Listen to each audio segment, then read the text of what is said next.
The SATs are one of the most nationally recognized standardized tests, and they're one of the key tests that you have to take that determine what college you get into, which is obviously very important for the rest of your life. So whether this is for your children or for you, this video will show you timeless techniques that you can use to dramatically increase your SAT score. Now the caveat is that you still have to work hard, but I'll even give you some tricks to hack it so that the hard work isn't as bizarre or tough for you anymore. So exactly how do you do that? How do you actually get better at the SATs? Well, first and foremost, I want to give you a little bit of a primer, letting you know that as far as me, I'm not someone who's really good just naturally, like genetically gifted. In fact, my parents and their method for prepping me for the SATs went far beyond what the average American does, and yet it didn't work. So what they did when I was very young, even like middle school, every summer they would have all these stacks of SAT books that I had to go through. It was a standard Asian American thing to do. And yet, when I finally took it in high school, I still scored below the national average.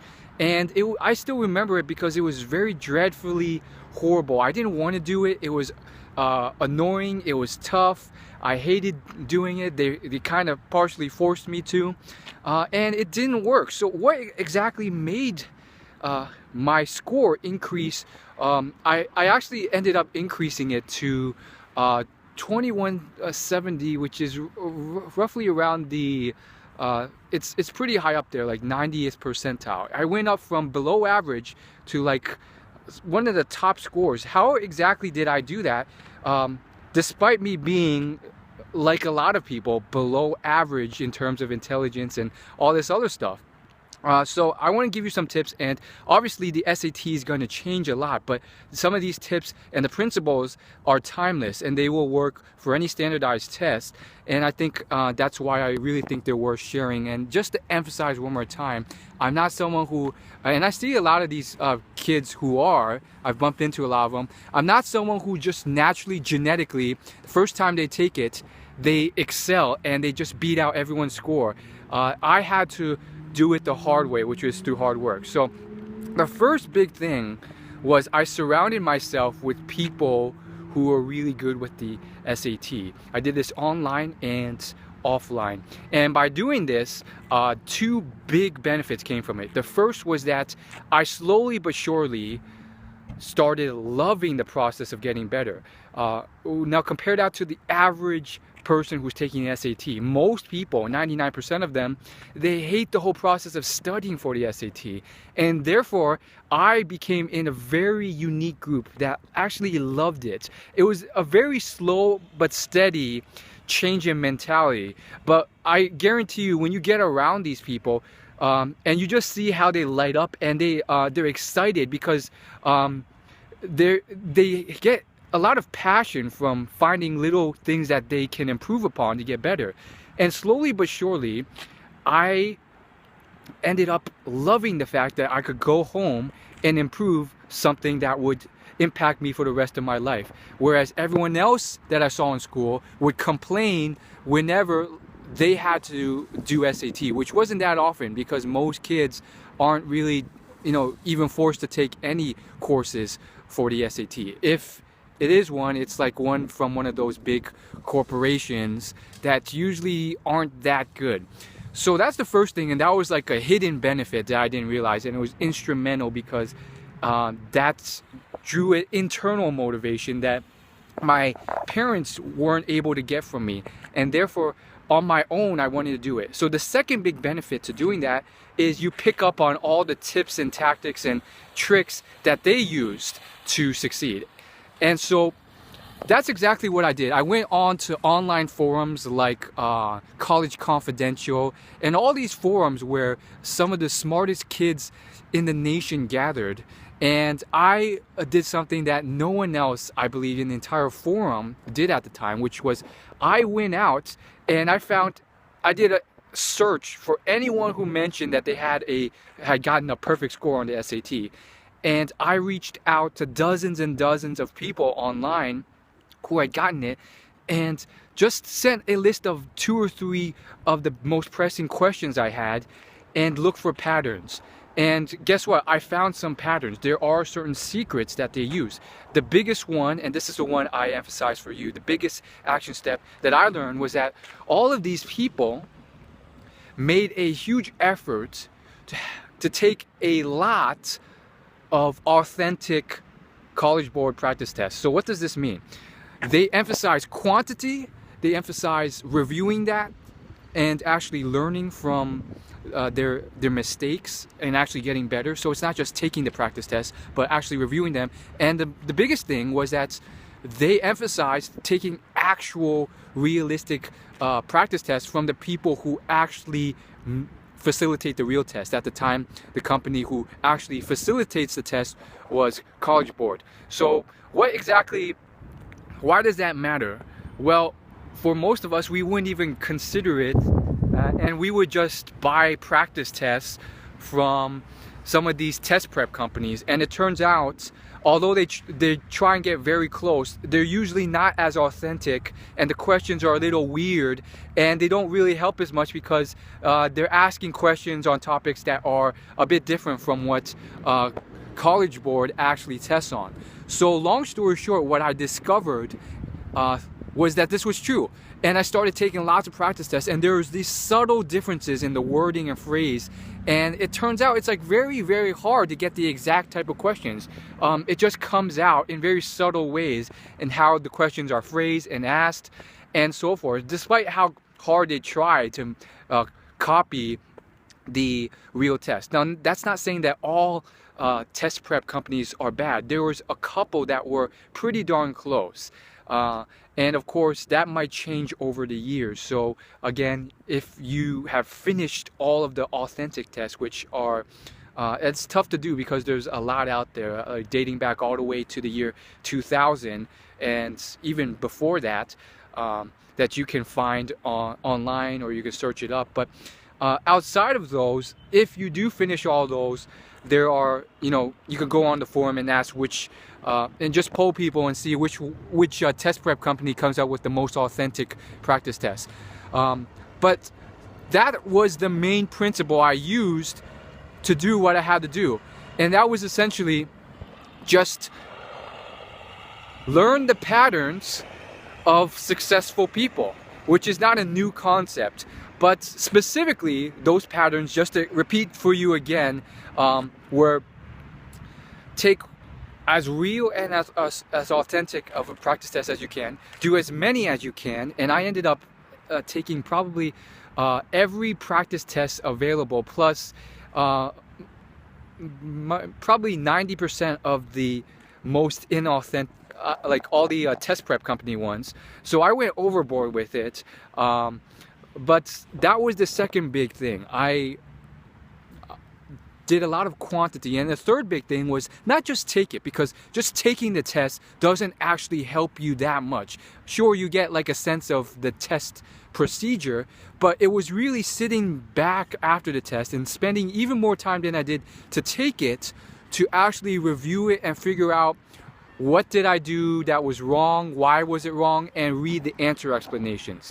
And this is one of those things where sometimes the real authentic tests will provide answer explanations. Other times you may have to go to your peers because they don't provide answer explanations.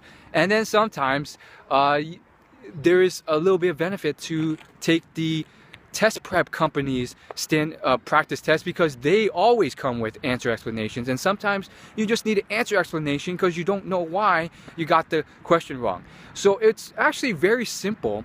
And I think the only other big thing was vocab. Now, this is something that I learned the hard way. I was kind of screwed over initially, and that was when we hired a very expensive SAT tutor. And this guy, I don't know what was, I mean, he was a bit, he never revealed his, what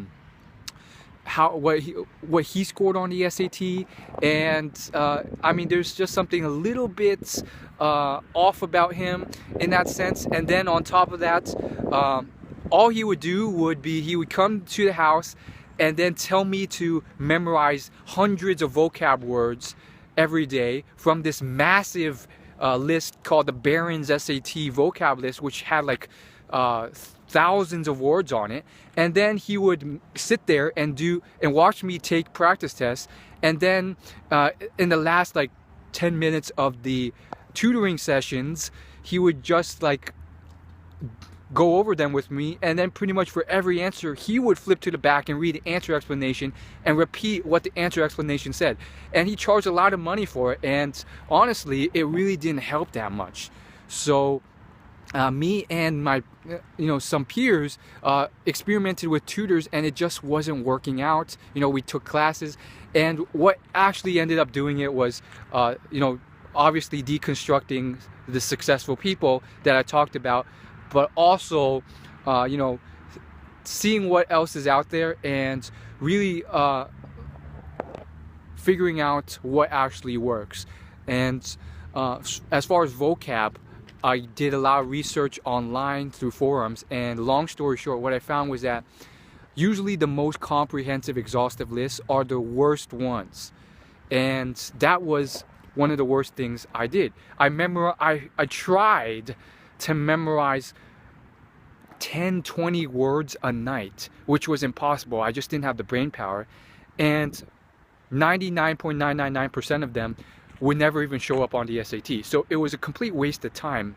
And the worst part was I was made to believe that it was the right thing to do, and therefore I beated myself up when I couldn't remember the vocab words. So long story short, what I ended up doing was I found this thread on the College Confidential forum, and they did this, like, some of the people there are just crazy, and they would do so many valuable things. One of the things they did was they would take a real administered test that just happened a couple months ago. Like, once it's administered, you can buy it. And so they buy the most recent one, and then they cross-reference every word in there with all the vocab list books out there that you can buy. There's about 5 to 10 well-known SAT vocab lists books out there. And what they found was that the one that had the highest ratio of actual appearances only had like 200 words in the list. And it came from this guy called the book's called Direct Hits, but that doesn't matter because, again, we're focusing on timeless principles, and these books may change as the years progress. But what I found was that you want to avoid the most comprehensive list, because unless you have near photographic memory, it's not going to suit you well. And on top of that, it's just not going to work well, because you're going to waste so much time. And if you can just find the keyword lists that work better, and for me at the time it was Direct Hits, which was literally this small book from this author who did some really impressive research to find like the most common words on the SAT. I only had to memorize like 200 words, and it really helped. And I think the last thing for that is, I think just reading a lot really helps. Like, if you just read a lot of fiction books, non-fiction books, you end up naturally picking up stuff that can really help you improve on your whole journey. And so that's basically all the principles in a nutshell. The big principles that had the highest impact for me and literally increased my SAT score by from something below average to something that was in a very high percentile. And of course, the biggest thing, of course, was all of these matter, so don't just do one of them. But one of the biggest was the shift I made to loving what I did. And I think it's the toughest thing to instill in a child, but for me it happened by accident, by just surrounding myself with the right people. And it slowly but surely, it took maybe over a year, but I went from looking at the SAT as a chore to something I love, because I realized this was something that most people weren't doing. It was an advantage that I could leverage to change my life. and it was something that I was spending all this effort at that would pay dividends that most people weren't. And the whole process of getting better, it was all started to become exciting because I saw that's how other people who I surrounded myself with viewed it.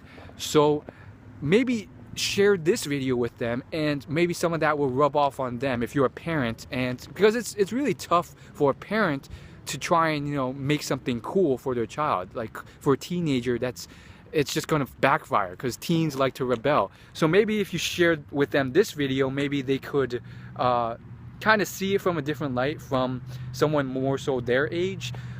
Then again, it might not. I might be too nerdy looking for them. So I don't know, but those principles are timeless, and I think regardless of the changes, the small tweaks that they make to the SAT, all of these principles will still be long enduring no matter what happens. So keep them in the back pocket, and of course be a little creative and use them in new ways. So don't just take what I say, think of new ways you can use them yourself. Maybe in the new world you could try reaching out to 100 or 1,000 people who got perfect scores.